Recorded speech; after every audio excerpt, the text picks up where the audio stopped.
Hello student, अभी तक आपने पिछली कक्षाओं में ये पढ़ा था कि सजीव होते क्या हैं, इनके कौन कौन से लक्षण होते हैं। तो ठीक है, हमने सजीव पढ़ लिए, सजीव के लक्षण पढ़ लिए। अब हम सजीव तथा निर्जीव के विषय में जान सकते हैं या उन दोनों के विषय में अंतर कर सकते हैं, क्योंकि हमने सजीवों का भी लक्षण जान लिया है और निर्जीवों का भी लक्षण जाना है, जिसमें ये हमने पाया है कि जो लक्षण सजीव में होते वे निर्जीव में नहीं होते और जो निर्जीव में होते वे सजीव में वे सारे लक्षण नहीं पाए जाते हैं। ठीक है, तो हम थोड़ा अपने टॉपिक को आगे लेके चलते हैं। जो बायोलॉजी के क्लास 11th का पहला चैप्टर है सजीव जगत द लिविंग वर्ल्ड, उसका आज लेक्चर नंबर 2 चलेगा, लेक्चर 2। इसी पर हमारी चर्चा होगी। चर्चा करने से पहले हम थोड़ा वैसे ही देखते हैं कि आप अपने चारों तरफ थोड़ा ध्यान लगाइए। आप अपने दरवाजे पर खड़े हो जाइए और वहाँ से बाहर देखिए। आपको वहाँ पर तरह तरह की पक्षी दिख सकते हैं, 5-6 किस्म के पेड़ दिख सकते हैं, गाय दिख सकती है, भैंस दिख सकती है, छोटे छोटे कीड़े मकोड़े दिख सकते हैं, ये सब दिख सकते हैं। थोड़ा इसी में दिमाग लगा कि हमने दरवाजे से एक छोटे से जगह को खड़े होकर देखा तो हमें यहाँ पर इतने प्रकार के जीव जंतु मिल गए। अगर हम वही पूरी पृथ्वी पर जीव जंतु को देखने लगे तो हमें क्या पता चलेगा? हमें तो वहाँ पर अरबों करोड़ों की संख्या में जीव जातियाँ दिखाई देगी। अभी एक शब्द आया कि अगर हम अपने घर के दरवाजे के बजाय पूरी पृथ्वी को देखते हैं, हमें उस पर करोड़ों अरबों की संख्या में जीव जातियाँ दिखाई देती हैं।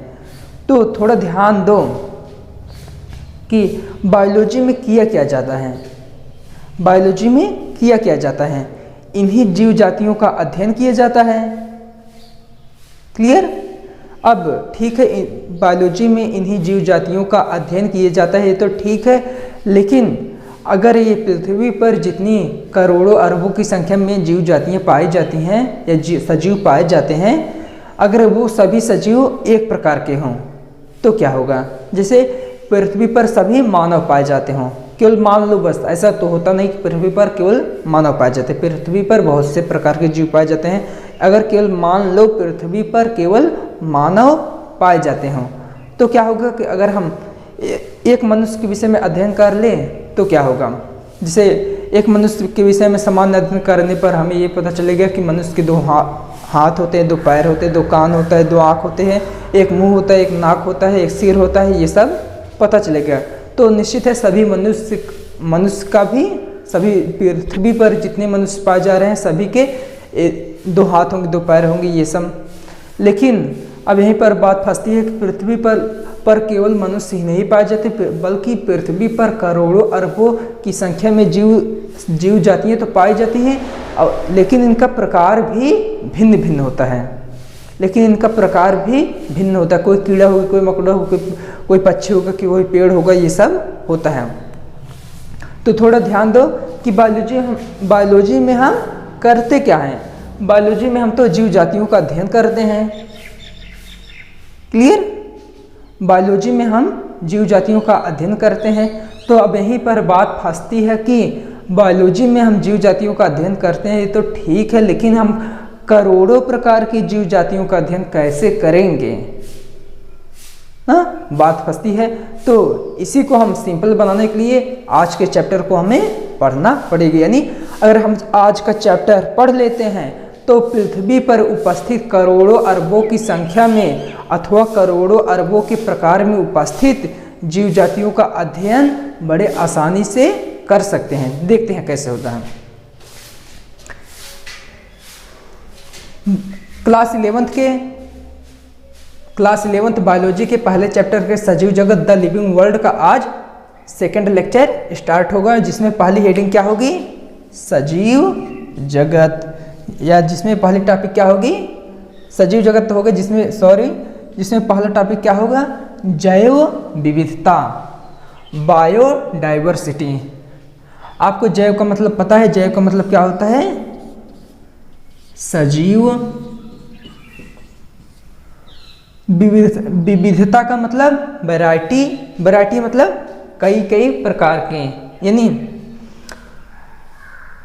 पृथ्वी पर सजीवों का प्रकार है, ये पृथ्वी पर सजीवों की वैरायटी। तो इसी के आधार पर हमारी जैव विविधता की परिभाषा बनती है। क्या बनती है कि पृथ्वी पर उपस्थित जीव जातियां बहुत से लक्षणों में एक दूसरे से भिन्न होती हैं।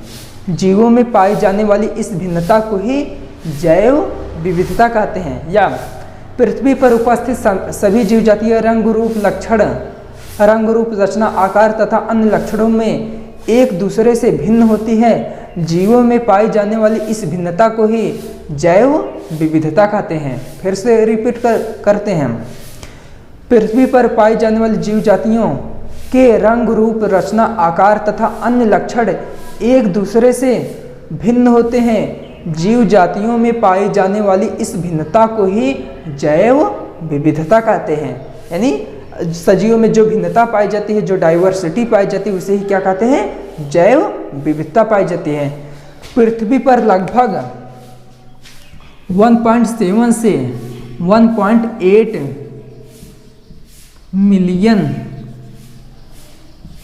मिलियन तक की जीव जातियां पाई जाती हैं, जीव जातियां पाई जाती हैं। तो क्या आप इतने जीव जातियों का अध्ययन एक साथ कर सकते हैं? ठीक है, ये तो 1.7 से 1.8 मिलियन जीव जातियां, ये तो केवल अभी तक जो वैज्ञानिक ने जितनी जीव जातियों को खोज लिया है उनकी संख्या है। अभी तो हो सकते हैं इसके दुगने तिगने बगैर खोजे हुए वैसे पड़े हों। तो क्या आप इतने ही जीव जातियों का अध्ययन एक साथ कर सकते हैं? नहीं कर सकते हैं। इन्हें एक साथ इनका अध्ययन करना नामुमकिन है। इसी को नामुमकिन को मुमकिन बनाने के लिए हमें इतने सारे चीज़ें पढ़नी पड़ेंगी। मान लीजिए कि कोई चीज़ आप पढ़ रहे हो, जैसे इसमें से आप मान लीजिए 2 जीव जातियों को पा लिए, मान लीजिए बस 2 जीव जातियों को पाए। अब इन 2 जीव जातियों को सबसे पहले आपको इनके विषय में पढ़ने के लिए इनका क्या करना पड़ेगा? पहचान, आइडेंटिफिकेशन कराना पड़ेगा, जिसमें आप सबसे पहले ये आपको कोई ना कोई लक्षण दे दी जाएगा। अगर ये लक्षण मान लीजिए, अगर ये लक्षण इसमें से किसी में मिलते हैं, वे पौधा हो जाएगा। और अगर ये लक्षण इन जीवों में किसी से मिलते हैं, वो क्या हो जाएगा? जंतु हो जाएगा। यानी पहचान में हम सबसे पहले ये करते हैं कि हमें कुछ लक्षण दिए गए होते हैं। उन लक्षणों में हमें ये निर्धारित करना पड़ता है कि जो हमें हमारे पास जीव जातियाँ प्राप्त हुई है, जो हमें जीव जातियाँ मिली है, या जो नई जीव जातियाँ को हम पाए हैं, उनमें से कौन से लक्षण इससे मिल रहे हैं तथा कौन से लक्षण इससे मिल रहे हैं। तो जो होंगे वही क्या होगा? अगर इससे जो मिलने वाले लक्षण, इनसे मिलने वाले लक्षण क्या हो जाएगा? पौधा हो जाएगा। इनसे मिलने वाला लक्षण जंतु हो जाएगा। यानी सबसे पहले हम जीव जातियों के विषय में अध्ययन करने से पहले सबसे पहले उनका पहचान करेंगे कि वो पौधा है अथवा जंतु है। पहचान तो कर लिए, ठीक है।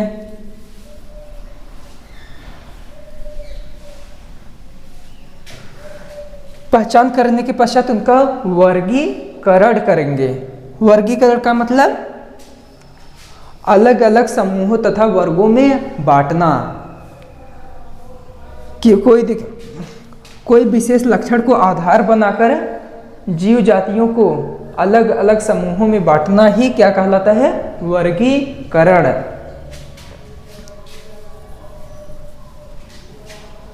जैसे मान लो अभी आपके पास इतनी ढेर सारी जीव जातियां हैं, अब इसे तो एक साथ पढ़ नहीं सकते हैं। अभी आपको मिला था इनमें से 2 जीव जातियां मिली थी। इन्हें सबसे पहले आप पहचान किए कि कौन सा पौधा है, कौन सा जंतु है, ठीक है। ये भी कर रही है आपका। अब मान लीजिए आपके पास इतनी ढेर सारी जीव जातियाँ मिल गई, तो इनका अध्ययन आप कैसे करोगे?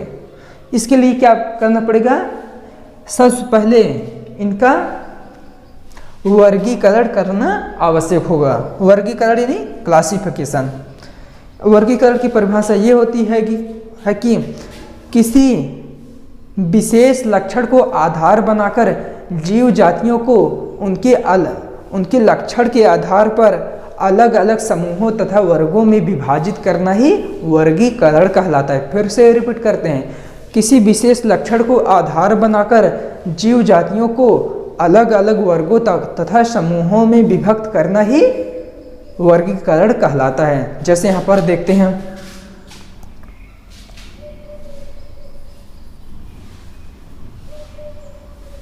जैसे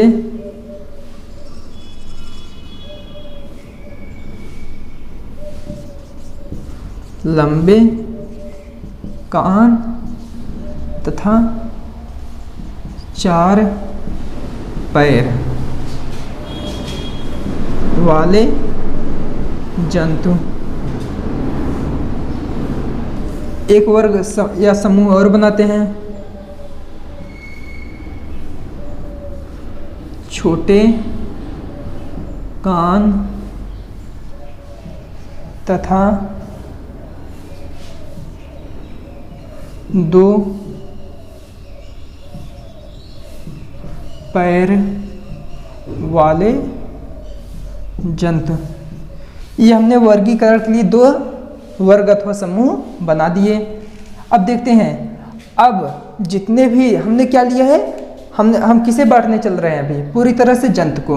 ये यानी हमारा अध्ययन किस पर फोकस है, जंतु पर। अब हम जंतु को वर्गीकरण करके पढ़ेंगे किसी विशेष लक्षण को आधार बनाकर। वह कौन सा विशेष लक्षण है, लंबे कान तथा पैर। कान तथा पैर, यही हमारा विशेष लक्षण है जिसे आधार हम बनाए हैं किसके लिए, वर्गीकरण करने के लिए, ताकि हम इनका अध्ययन कर सके। किनका, जंतुओं का। अब लंबे कान तथा 4 पैर वाले जंतु कौन कौन से हो सकते हैं, गाय हो सकती है, भैंस हो सकती है, ऊंट हो सकता है, नीलगाय हो सकता है,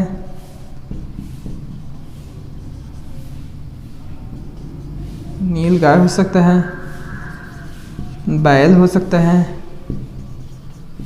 घोड़ा हो सकता है आदि। अब छोटे कान तथा 2 पैर, छोटे कान तथा 2 पैर में क्या आ जाएगा, मनुष्य।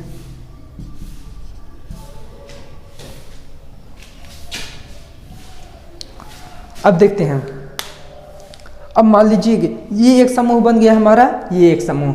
इस समूह वाले जंतुओं के पास लंबे कान तथा 4 पैर है, इस समूह वाले जंतुओं के पास छोटे कान तथा 2 पैर हैं।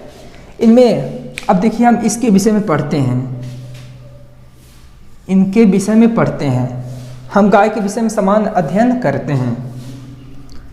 अब देखते हैं, गाय के 2 लंबे कान होते हैं, एक पूंछ होती है, 4 पैर होते हैं। गाय दूध देती है, गाय का सर लंबा होता है, गाय चारा खाती है, या गाय बच्चा देती है। यानी गाय के विषय में हमें सामान्य जानकारी मिल चुकी है। तो अब इस वर्ग के जितने भी जीव होंगे, अतः इस वर्ग के जितने भी जीव होंगे या जितने भी जंतु होंगे, सभी के पास गाय के जैसे सामान्य लक्षण अवश्य होगा, क्योंकि ये एक वर्ग के जीव अथवा जंतु हैं। दूसरी बात, अगर हम किसी एक गाय का अध्ययन कर लिए तो पृथ्वी पर जितनी भी गायें होंगी या जितनी भी नस्ल या जितनी भी प्रकार की गायें होंगी, सब क्या देंगी, उनके पास वो दूध देंगी, उनकी एक पूंछ होगा, 2 लंबे कान होंगे, 4 पैर होंगे, यानी वो सभी समान लक्षण इसमें होंगे। उसी प्रकार इस वर्ग के अगर हम एक मनुष्य का अध्ययन कर लें तो अमेरिका का जो मनुष्य होगा उसके भी वही सामान्य लक्षण होंगे, इंग्लैंड का जो मनुष्य होगा उसके भी वही सामान्य लक्षण होंगे। यानी हमें ये ये हमने क्या किया, वर्गीकरण बनाए, 2 वर्ग बनाए और किसी विशेष लक्षण को आधार बनाकर हम जंतुओं को वर्गीकृत कर दिए। तो जिसमें हमने पाया कि अगर हम वर्ग के किसी एक जंतु के विषय में सामान्य अध्ययन कर लेते हैं तो उस वर्ग में उपस्थित सभी जंतुओं के विषय में हमें सामान्य जानकारी प्राप्त हो जाती है। तो यही टॉपिक या यही अक्षर या यही लाइन क्या है, वर्गीकरण का महत्व भी दर्शाता है। वर्गीकरण की परिभाषा क्या बताए भीम, किसी विशेष लक्षण को आधार बनाकर जीवों को अलग अलग वर्गों तथा समूहों में विभाजित करना ही वर्गीकरण कहलाता है। और वर्गीकरण का महत्व क्या होता है, अगर हम वर्गों में अथवा समूहों में उपस्थित किसी एक जीव का समान अध्ययन कर लेते हैं तो उस वर्ग में उपस्थित सभी जीवों के विषय में हमें सामान्य जानकारी प्राप्त हो जाती है। यही वर्गीकरण का महत्व है जो हमें चाहिए भी था। हमें बायोलॉजी में क्या चाहिए था, जीव जातियों के विषय में अध्ययन करना, लेकिन हमें कठिनाई यहाँ आई कि पृथ्वी पर जीव जातियाँ तो लगभग इतनी की संख्या में पाई जाती हैं, तो इतनी की संख्या में पाई जाती हैं तो इनका अध्ययन एक साथ कर नहीं सकते, तो हमें क्या आ गई, दिक्कत आ गई। इसके लिए हमने एक प्रोसेस चुना। कौन सा प्रोसेस चुना, वर्गीकरण, जिससे हमें ये पता चलता है कि अगर हम किसी विशेष लक्षण को आधार बनाकर अगर जीव जातियों को अलग अलग वर्गों तथा समूहों में बांट देते हैं तो अगर उस वर्ग अथवा समूह के किसी एक जीव जाति का अध्ययन कर लेते हैं तो उस वर्ग अथवा समूह में उपस्थित सभी जीव जातियों के विषय में समान जानकारी प्राप्त हो जाती है। कैसे, अभी आपने ये देख लिया। तो ठीक है, यहाँ तक आपको कंफर्म हो जाना चाहिए।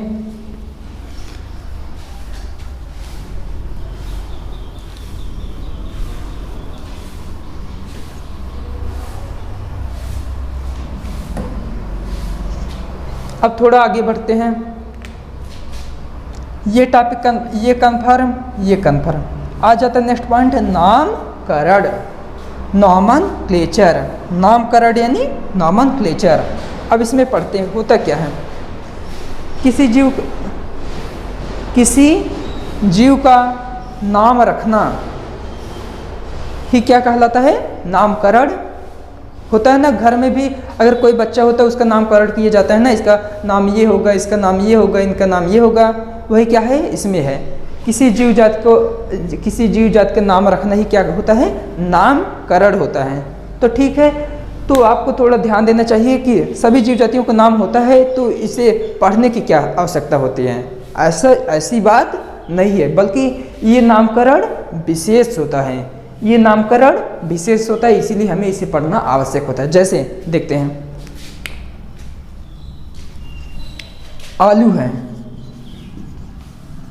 आलू मान लो, आलू को इंडिया में आलू कहा जा रहा है। कहाँ पर, इंडिया में। और पोटैटो अमेरिका में पोटैटो बोला जा रहा है।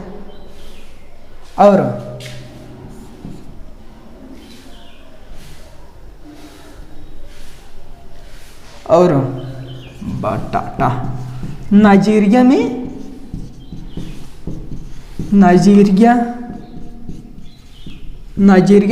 बटाटा बोला जा रहा है। तो अब अगर हम अमेरिका जाके कहें कि हमें दुकान पे आलू दे दो, तो वहाँ का दुकान वाला नहीं समझ पाएगा कि ये आलू होता क्या है। या हम नाइजीरिया में जाकर कहें कि हमें पोटैटो दे दो, तो वहाँ का दुकान वाला नहीं समझ पाएगा ये पोटैटो होता क्या है। अब या हम नाइजीरिया वाले अमेरिका में जाकर कहें कि हमें बटाटा दे दो, तो अमेरिका वाले नहीं समझ पाएंगे। या अमेरिका वाले आए इंडिया में और बोले कि हमें पोटैटो दे दो, तो अब इंडिया वाले पोटैटो नहीं समझ पाएंगे। यानी यहाँ पर क्या हो जा रही है, दोनों तरफ से दिक्कत, चाहे वो बोल रहे हैं तब भी दिक्कत हो रही है, बोल रहे हैं तब भी दिक्कत हो रही है।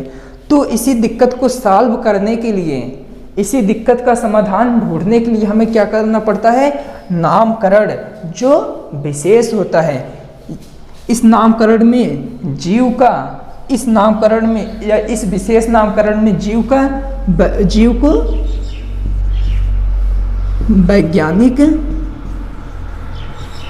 वैज्ञानिक नाम देना पड़ता है।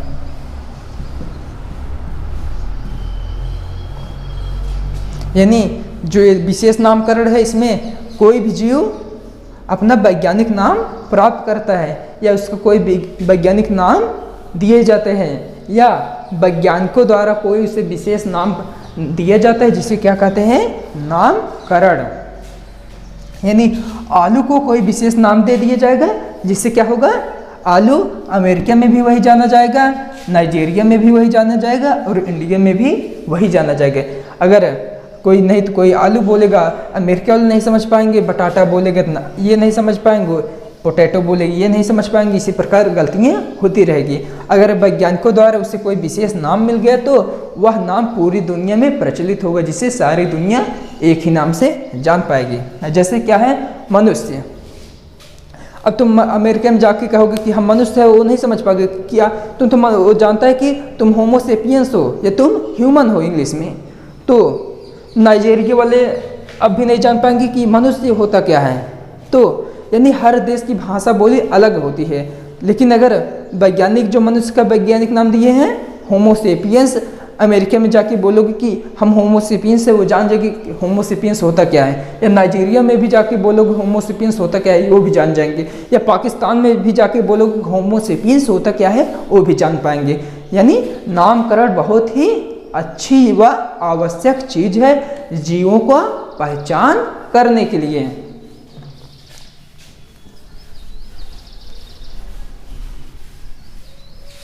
अब ठीक है, जीवों को विशेष पहचान देने के लिए हमें उसका वैज्ञानिक नामकरण करना पड़ता है। जीवों को विशेष पहचान देने के लिए हमें उसका वैज्ञानिक नामकरण करना पड़ता है। तो जीवों को विशेष पहचान देने के लिए उसका वैज्ञानिक नामकरण करना पड़ता है, ये तो ठीक है। तो वो कैसे करते हैं, जीवों का वैज्ञानिक नामकरण कैसे करते हैं, इसके लिए हमें इस टॉपिक से इस टॉपिक पर चलना पड़ता है, जिसमें यह टॉपिक क्या है, वर्गीकरण की द्विनाम पद्धति। वर्गीकरण की द्विनाम पद्धति यानी यह एक प्रकार का पद्धति नहीं, सिस्टम है, bi nomenclature system of classification. यह एक प्रकार का सिस्टम है जिसके द्वारा जीवों का वैज्ञानिक नामकरण किया जाता है। वर्गीकरण की द्विनाम पद्धति यह एक प्रकार का सिस्टम है जिसके द्वारा जीवों का वैज्ञानिक नामकरण किया जाता है। इस सिस्टम को अथवा इस पद्धति के जन्मदाता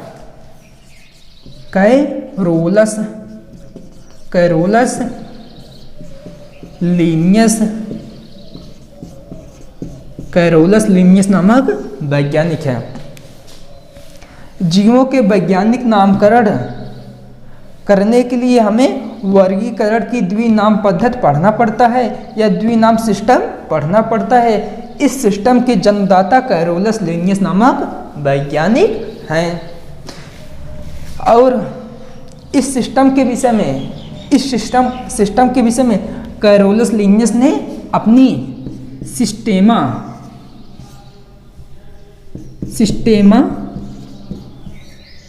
नेचुरी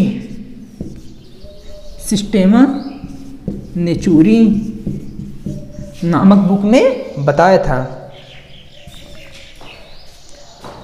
कैरोलस लीनियस ने जीवों के वैज्ञानिक नामकरण के लिए जो पद्धति है या जो सिस्टम है उसके विषय में वर्णन किसमें किया था, सिस्टेमा नेचुरी नामक बुक में। इसे आप नोट कर सकते हो या कहीं पर आपको इस सिस्टेमा नेचुरी बुक को कई लोग स्टेमा नेचुरी पढ़ा देते हैं, स्टेमा नेचुरी।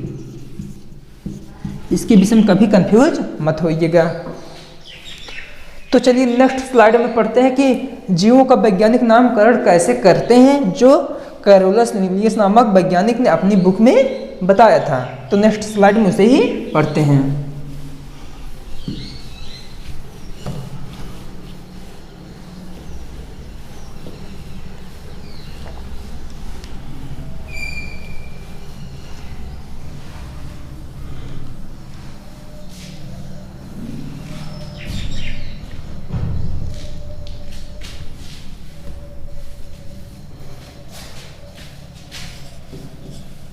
अब हमारी टॉपिक क्या होगी, जीवों का वैज्ञानिक नामकरण। जीवों का वैज्ञानिक नामकरण किसके माध्यम से करते हैं, द्विनाम पद्धति। द्विनाम पद्धति द्वारा जीवों का वैज्ञानिक नामकरण करते हैं।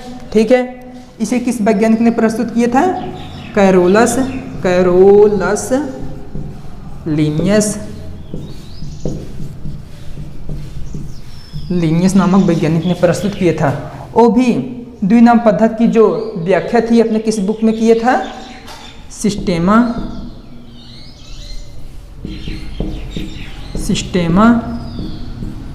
नेचुरी। ये आपको ये सारी चीज़ें याद होनी चाहिए। अब देखते हैं कि इस बुक में, सिस्टेमा नेचुरी नामक बुक में, कैरोलस लिनियस ने जीवों का वैज्ञानिक नामकरण करने के लिए क्या क्या बताया था। इस बुक में इन्होंने पूरी तरह से 4-5 नियम बताए थे, जिसके आधार पर जीवों का वैज्ञानिक नामकरण करना पड़ता है। पहला नियम क्या था, जो जीवों का वैज्ञानिक नामकरण होता है उसे लैटिन भाषा में किया जाता है, लैटिन भाषा का यूज किया जाता है। दूसरा, अगर जीवों का वैज्ञानिक नाम लिखते हैं, अगर हम अंग्रेजी में लिखते हैं तो उसे अंग्रेजी के तिरछे अक्षर में लिखा जाएगा, तिरछे अक्षर में लिखा जाएगा। और अगर हम हिंदी में लिखते हैं, तो हम क्या करेंगे, उसे अंडरलाइन करेंगे, अंडरलाइन करेंगे। नेक्स्ट, जो ये अंडरलाइन की प्रक्रिया है, देखिए, अगर इंग्लिश में लिखते हैं तो तिरछे अक्षर से लिख देंगे, और अगर हिंदी में लिखते हैं तो अंडरलाइन करेंगे। अंडरलाइन करने के लिए आपको क्या करना पड़ेगा, अभी ठीक है, एक ठो बड़ी अच्छी शब्द है, उसे नेक्स्ट बताया जाएगा। तीसरा चीज, जीवों का वैज्ञानिक नामकरण या जीवों का वैज्ञानिक नाम दो विशेष शब्दों से मिलकर बना होता है, जिसमें पहला शब्द वंश का होता है तथा दूसरा शब्द जात का होता है। यानी जीवों का वैज्ञानिक नाम दो शब्द, पहला शब्द वंश तथा दूसरा शब्द जात क्या होता है। चौथा पॉइंट, ठीक है, जीवों का वैज्ञानिक नामकरण दो शब्दों से मिलकर बना होता है, जिसमें पहला शब्द वंश का तथा नेक्स्ट जात क्या होता है। तो ठीक ही है, अगर हम इसे अंग्रेजी में लिखते हैं वंश के नाम को, तो उसका पहला अक्षर वंश का बड़ा अक्षर होगा,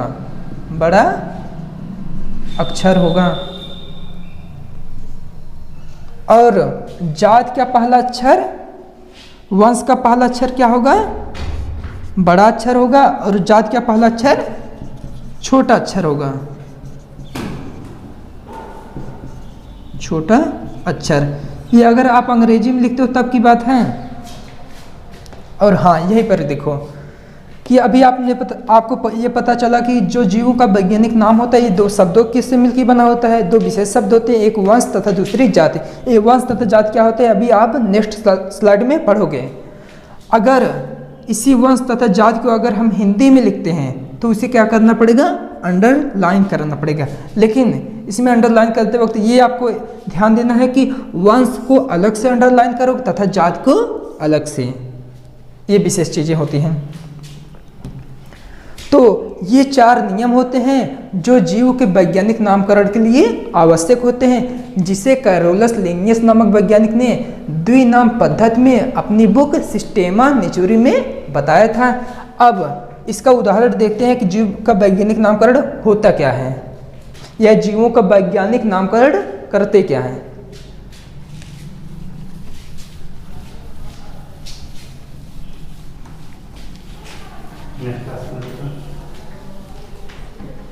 बंद करिएगा।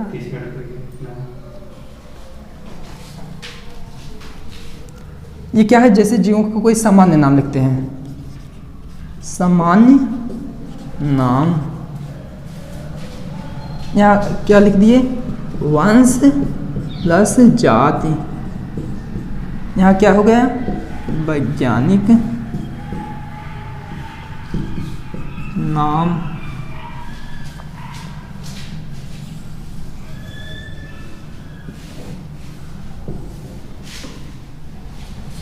अब देखते हैं कोई, हम देखते हैं जैसे आम, सामान्य नाम आम हो गया।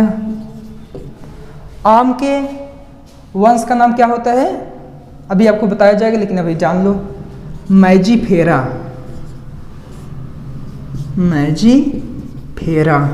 और जाति का नाम क्या होता है, इंडिका, इंडिका। तो अभी आपने पढ़ा कि जो जीव का वैज्ञानिक नाम होता है वो 2 शब्दों से मिलकर बना होता है, वंश तथा जाति। तो दोनों को मिला दो, मैजीफेरा इंडिका, यही क्या हो जाएगा, आम का वैज्ञानिक नाम। ये मैजी है, जा है, मैजीफेरा इंडिका। और अभी आपने ये भी पढ़ा था कि अगर आप हिंदी में लिखते हो तो अंडरलाइन करोगे, वंश तथा जाति को अलग अलग कर दिया गया। अब आपको उसको ले लो, शेर का,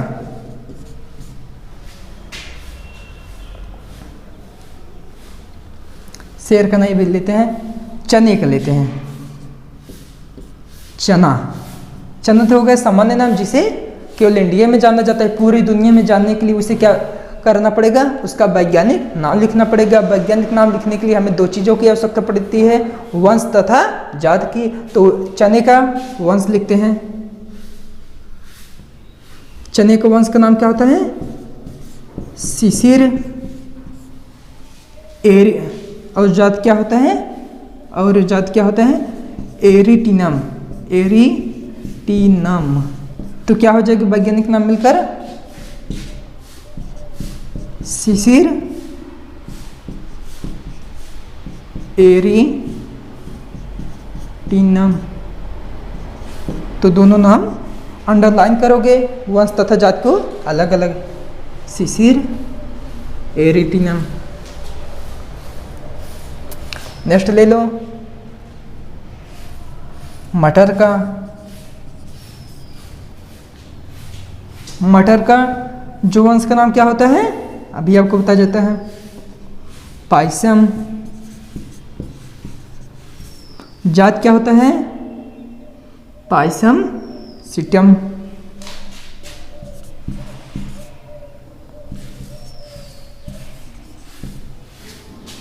पायसम सिटम।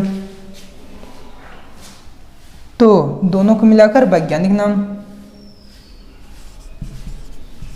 पायसम सिटम।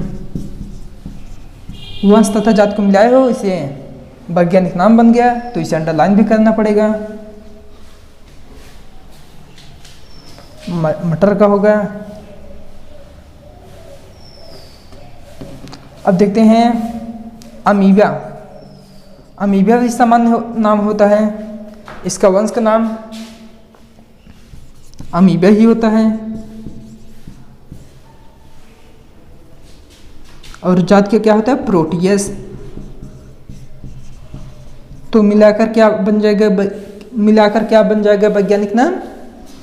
Amoeba Proteus.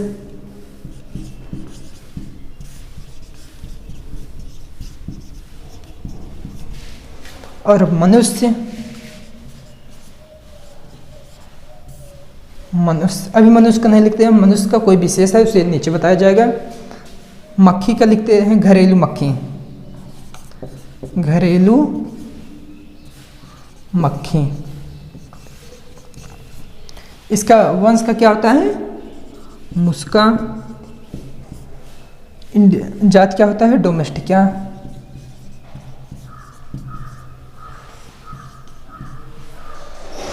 तो क्या बन जाएगा मिलाने पर? मुस्का डोमेस्टिका, मुस्का डोमेस्टिका।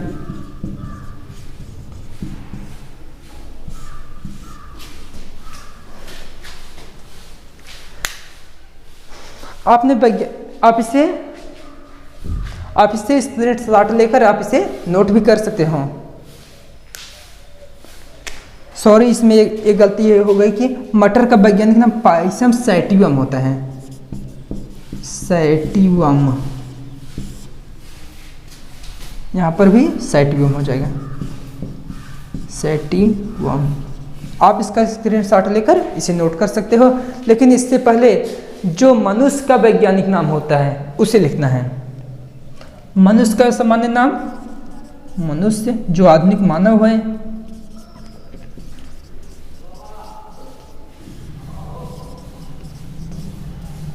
मानव है। इसका जो वैज्ञानिक नाम होता है डायरेक्ट वैज्ञानिक नाम ही लिखते हैं। क्या होता है सब जानते हो? होमो सेपियंस और फिर से सेपियंस। मनुष्य का पूरा वैज्ञानिक नाम क्या होता है? होमो सेपियंस सेपियंस। देखिए, जिसमें होमो क्या हो गया? वंश का नाम हो गया, सेपियंस जात का नाम हो गया। अब देखिए फिर से सेपियंस आ गया। अब ये क्या होगा? ये क्या होता है? अब ये क्या होता है? उपजाति होता है, उपजाति होता है। अभी तक आपने जो जीव का वैज्ञानिक नाम लिखते हैं, जो जीव का वैज्ञानिक नामकरण करते हैं, ये दो शब्दों से मिलकर बना होता है, वंश तथा जात, जिसमें पहला अक्षर वंश का होता है तथा दूसरा अक्षर जात क्या होता है। सबको मिलाकर हम 5-6 हुए ये उदाहरण दिए गया। सामान्य नाम ये था, वंश का नाम इन सबका ये था, इसका जात का नाम ये था, तो वैज्ञानिक नाम मिलाकर ये हो जाएगा। तो ये सब क्या थे? दो शब्दों से मिलकर बने थे जीवों के वैज्ञानिक नाम। अतः इसे क्या कहते हैं? द्विनाम पद्धति, जिसके माध्यम से वैज्ञानिक नामकरण किया जाता है। लेकिन जो मनुष्य का वैज्ञानिक नाम है यह 3 शब्द से मिलकर बना है। पहला वंश, दूसरी जात, तीसरी उपजाति। अतः मनुष्य का वैज्ञानिक नाम को जो मनुष्य के वैज्ञानिक नाम लिखने की जो पद्धति है ये नामकरण की त्रिनाम पद्धति है। मनुष्य का वैज्ञानिक नाम 3 शब्द से मिलकर बना, वंश, जाति तथा उपजाति। अतः यह नामकरण की त्रिनाम पद्धति है। इसे हमेशा याद रखना। जब भी अब आपसे कोई पूछे कि मनुष्य का वैज्ञानिक नाम क्या होता है, तो आप बताओगे होमो सेपियंस, नहीं, क्या बताओगे? होमो सेपियंस सेपियंस। जब उसमें वो पूछ ले कि इसमें फिर से सेपियंस कहाँ लगाए, बता दीजिएगा ये इसकी उपजाति है। अब पूछिएगा तो 3 शब्द कैसे होगा कि बता दीजिए ये वर्गीकरण की त्रिनाम पद्धति द्वारा बनता है। या फिर आप होमो सेपियंस बताओगे तब भी गलत नहीं होगा, लेकिन पूरी तरह से आप ये बताओ। चलिए अभी तक समराइज करते हैं। अभी तक आपने क्या पढ़ा? अभी तक आपने ये पढ़ा था कि जैव विविधता होती क्या है। जीव में पाई जाने वाली भिन्नता को ही जैव विविधता कहते हैं। पृथ्वी पर लगभग 1.7 से 1.8 मिलियन तक की जीव जातियाँ पाई जाती हैं। ये बहुत से प्रकार के होते हैं। उसके बाद उसका क्या किए? पहचान किए कि कौन सा पौधा है, कौन सा जंतु है। उसके पश्चात उसका वर्गीकरण किए। वर्गीकरण में होता क्या है कि किसी विशेष लक्षण को आधार बनाकर जीव जातियों को अलग अलग वर्गों तथा समूहों में बांटना ही वर्गीकरण कहलाता है। नेक्स्ट पॉइंट था वर्गीकरण की द्विनाम पद्धति, जिसके माध्यम से जीवों का वैज्ञानिक नामकरण किए जाता है। इसमें जीवों का नामकरण दो विशेष अक्षरों से किया जाता है, दो विशेष शब्दों से किया जाता है, जिसमें पहला शब्द वंश का होता है तथा दूसरा शब्द जात के होता है। तो गुड लक इसके लिए। नेक्स्ट क्लास नेक्स्ट दिन